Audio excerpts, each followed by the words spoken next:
Welcome to Inside Lake Forest. I'm Eileen Luby, your host, and today I'm going to be visiting with the Clockworks, located here on the corner of Western and Illinois Road in downtown Lake Forest. Time flies when you're having fun, so let's step inside.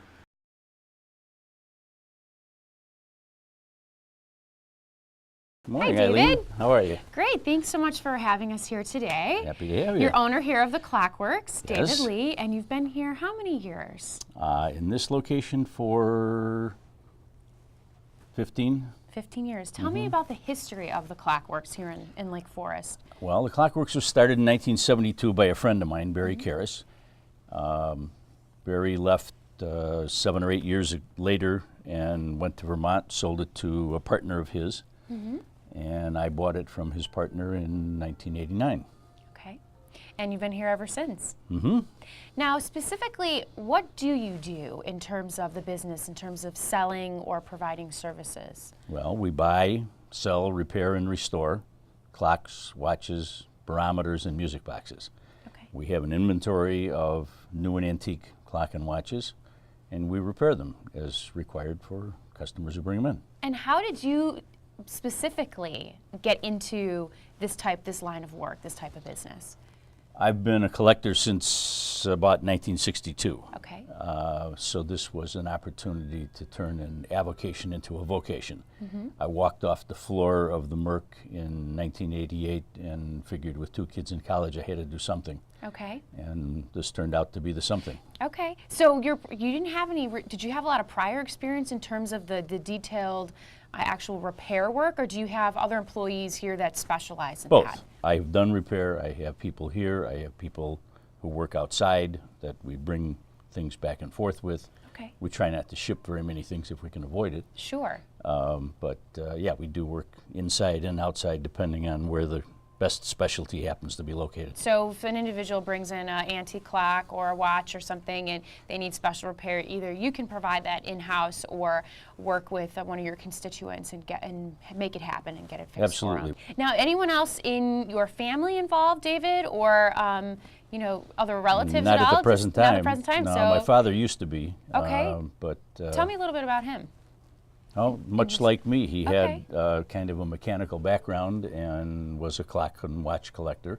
He got into a retail operation because my mom kicked him out of the house after he retired. She got tired of seeing him around the house. Okay. And after I bought the Clockworks, he moved his number up here and worked with me. Oh, that's great. I'd been working with him for 20 years in a family business, so I knew what I was getting. Exactly. Well, and I think that that's something that we really see here in town is that there are a lot of family-owned and operated Absolutely. businesses, and you see that the successful businesses are those who can rally together for a common cause. No question. Well, let's take a look in your store here, David, and tell me a little bit more about the types of products and maybe pick out some of your favorites to show us. Okay.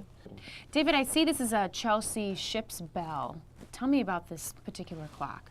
This is a new model of a clock that they made, about 60 years ago. This is another version of the same thing that was made in the 70s.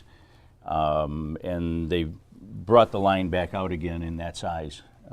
It's been a very popular clock over the years, and they decided to bring it back. Great.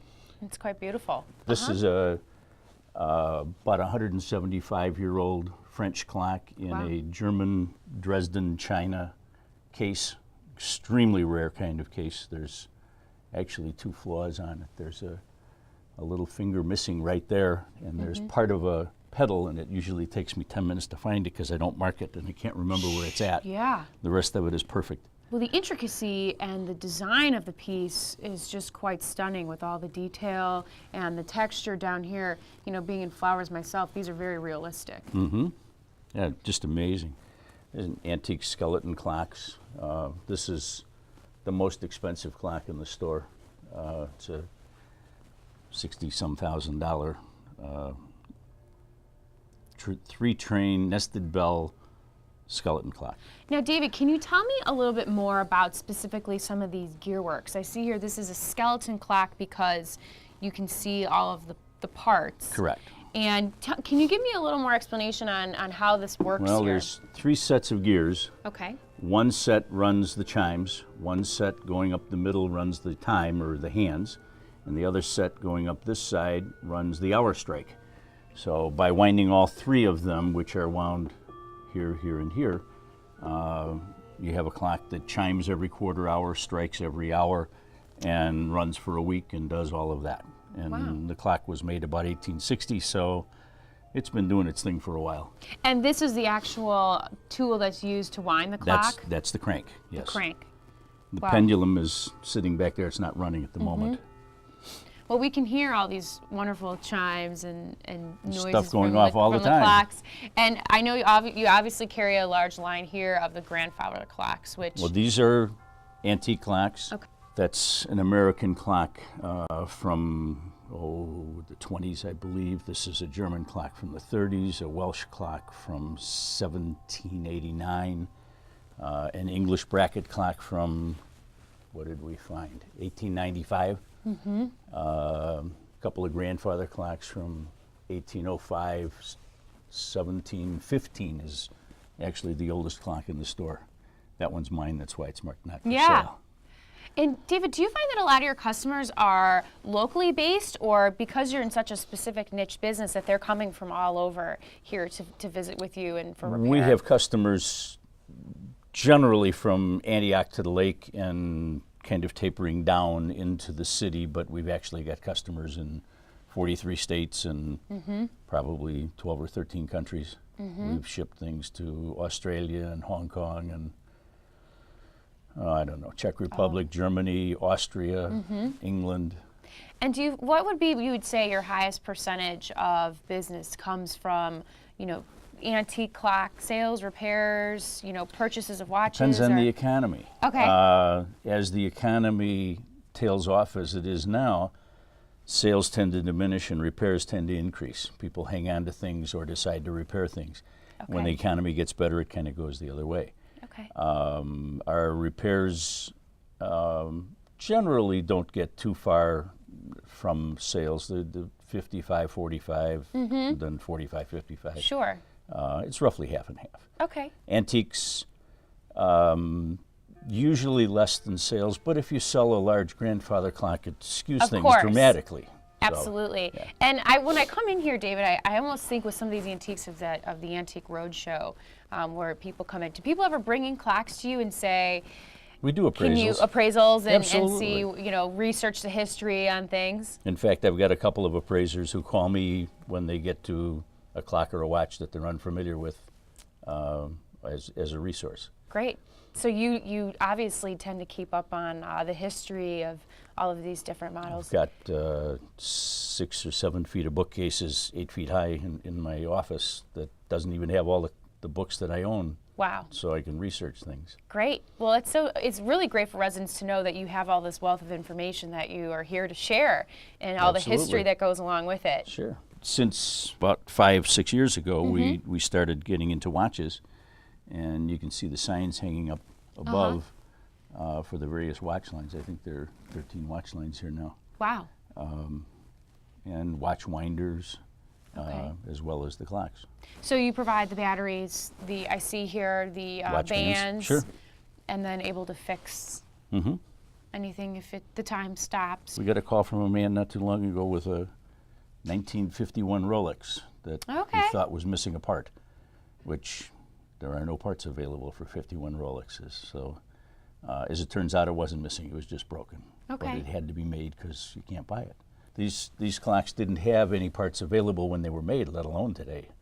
So if something breaks, you just have to fix it. Okay, great. David, these cuckoo clocks here are also really magnificent in terms of the detail. Can you tell me a little bit of history about where these are made and about them? These are all made in Germany, in the Black Forest. They range from a very simple 5-leaf and a bird, one-day clock, to larger ones that have music or have different deep carving, 8 days. Here's a 1 day with animation and dancing and a water wheel and music. Wow. And this one's the same thing, 8 days and just a little bit more ornate. They cuckoo or they ring bells or somebody chops wood or in that case a couple is kissing. They're really fun clocks. How did they begin making these back? Was there a significant I don't know. I was at a history? show one time when the chief carver for Dold was there, and he started with a block of wood that was about 2 feet long and a foot wide and a foot high, and took a chisel and just started throwing chips. And I asked him what he was making, and he said he was carving an eagle. And I seen the eagle that he'd made before, and it's very ornate, very large. I said, how do you know how to do that? There isn't a mark on there. He said, you just cut away all the pieces that don't look like an eagle. So I have no idea how they do it. Quite talent. Yes. Wow, it's really amazing. But everything on there is handmade, even the shingles on the roof. They Wow. make them very quickly, and but nonetheless, they're all handmade. Definitely a handcrafted piece of artwork. Sure is. Now, David, here in your store, you have painted phrases around here in the showroom. Can you tell me a little bit about how those came to be? My sister, you were talking about having family involvement. My sister came to me and said, I'll paint the store for you. She is a faux finisher and does this kind of wall work. She said, I think it might be interesting if you put some phrases around the top. I can do the stenciling, but I need the calligraphy, and my wife was a calligrapher. Okay. So I found the phrases. My wife did the calligraphy. My sister did the stencils, and then ended up putting them up on the wall. And these are just phrases that kind of remind me of the business that I'm in. Sure. Do you have a favorite phrase that's up here? Yeah. Remember that time is money. That's not bad. I like the best way to fill time is to waste it. Okay. Time flies, a stitch in time saves 9. Time heals all wounds. And time and tide wait for no man. Great. That's really great. David, tell me a little bit about your involvement here in the community. I know you're a resident of Lake Forest, and you've been president of the Chamber of Commerce, as well as involvement with the American Legion. Been the commander of the American Legion last year during the 100th anniversary of Lake Forest Day. Okay. Just kind of something that most of us in retail do. We get involved in the community and what's going on, as well as our businesses. So you're always giving back, which I think is a common theme here. Tell me, there's a little story about the Market Square clock and your involvement with that. We were in Market Square at the time, and some kids got up on the roof and broke off the hands on the clock. And we were called to take a look at it and repair it. And it actually needed a lot more repair.